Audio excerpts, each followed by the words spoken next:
Uy, hot, hot.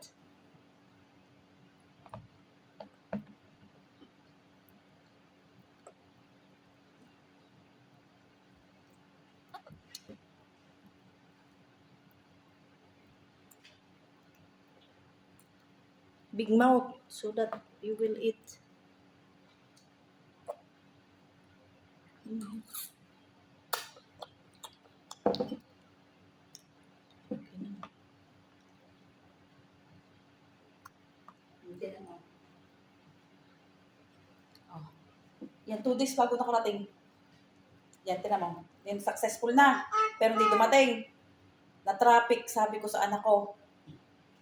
Sa akin nga pinakasuyo padalas anak niya dahil siya nag-over. Ay, naku. Okay lang.